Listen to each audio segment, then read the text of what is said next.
Welcome back to part 2 of making the flared trousers.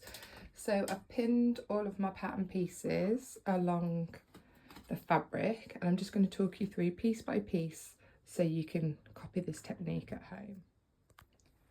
So over here the fabric is folded, and then over here this is the selvage edge, this is the manufacturer's edge, and it's been put together really accurately. So this is my front. You can see this is the panel that I added in to lengthen it in an earlier video, and it's got the extra pattern paper on the bottom. The front and back waistbands, it asks you to cut 2 on the fold.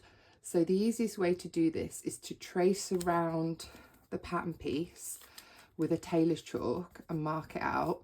And the same with the back, to make sure you don't miss this, because you need a front and back for both the front and back waistband, and that will become more clear as we get to that bit. Then it's quite unusual to be able to get the front leg and the back leg next to each other, particularly with the flared trousers, because there's quite a lot of fabric. So to be as economical as you can, if you can, you want to include as little gap as possible between kind of the crotch and the bottom of the leg, and this is normally the best place to pop it. And then here, this is the pocket, and you can see again it's got that extension in to lengthen, and this is squeezed in nicely next to the widest part of the leg. You want to make sure you've got plenty of pins, particularly in these corners, because without the pin that will move around and you won't get a sharp edge on your trousers. So the most important places to pin are the corners here, the tip there, that is the bottom of the crotch seam, so that's really important. The corners of the waistband, so here and here.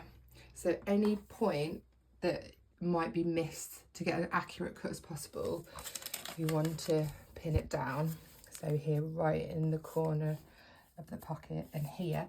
And I would say space your pins about every 5 to 6 centimetres, depending on the part, to give you the most accurate cut.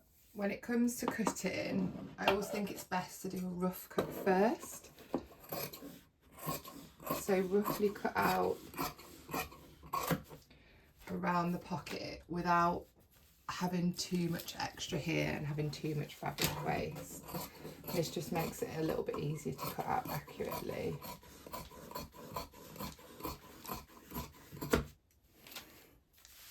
So now we have this piece and it's free from the larger bit of fabric, and it's going to be much easier to cut this out accurately. So I'm just going to fold over. So I'm just working on this single piece now. So when you come to cut, you want to, depending if you're left or right-handed, I'm right-handed, so I'll put my left hand on the paper to stabilise it, and then with my right hand I am looking to cut on the edge as much as possible. So what I do with my scissors is I look inside the blade here, so I'm lining up the edge of the pattern with inside the blade here, and I'm looking above and looking down, because I want it to be as close to the edge of this paper pattern as possible. If there's a little tiny bit of excess, don't worry, because this will be included in the seam allowance and it will get overlocked in a later video and neatened up. So left hand on the paper,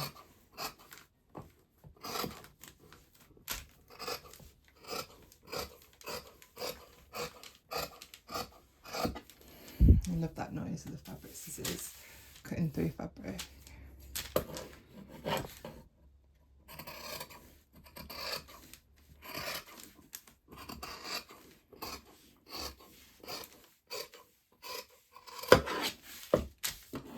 On that side.